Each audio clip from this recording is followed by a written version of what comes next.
Hi, Nick Smith again.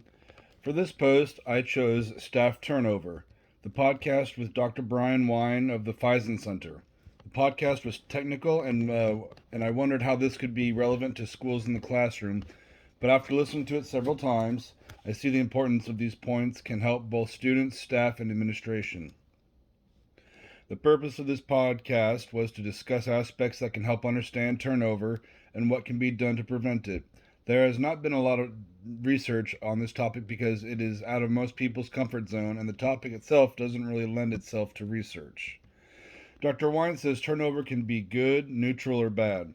A good turnover is someone leaving for a good reason, such as leaving for furthering their education, a spouse is moving to another city, or medical reasons for them or their family. While it is still a turnover, there are good or positive reasons for leaving. A neutral turnover is just that. It is neutral. The employee may just not like the type of job they're in.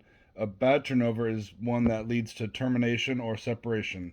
The employee may be going to work for someone else or is not performing well in the job. To better understand turnovers, it is also important to have some form of exit process that is anonymous.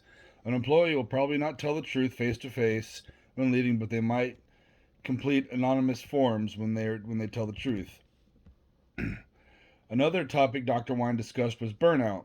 While we think we see clues of burnout, he said the biggest clue for burnout is an employee consistently saying they're tired. This should be a big trigger for all employers or colleagues. If someone can see this sign of burnout, they can look for ways to help avoid turnover. Rewards in workplace were addressed through another study by Dr. Wine, an examination of reward probability and delivery delays on employee performance.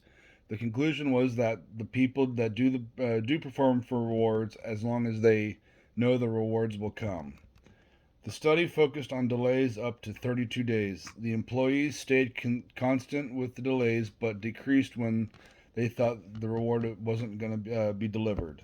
One thing that was very interesting was pay satisfaction. Pay satisfaction is not necessarily about the number, but more about if you are getting paid for what you do, or are you content with the pay with your job. Dr. Wine also said that tardiness and absenteeism is not a predictor of turnover or of job satisfaction. One of the interview's viewers said that she loved her job, but she isn't a morning person and was always late. We think of absenteeism as often just not wanting to be on the job, but according to Dr. White, that's not true. According to a study um, by Curry and Gravina, Dr. Wine said that they concluded that rapport building in the workplace is very important. Groups with rapport building implemented had a much higher level of productivity than other groups. Some takeaways from the podcast were one, it could be good to have a job preview where future employees could see the job in action to see if it is something they would fit into. Two, performance management, also known as listen to the end of this again. Nope, sorry, that was a note to me. Calculate three, calculate turnover costs. Turnovers cost money with advertising for job, badges, interview time, etc. 4. Always evaluate what kind of turnover it was, good, bad, or neutral. 5. Establish a turnover goal.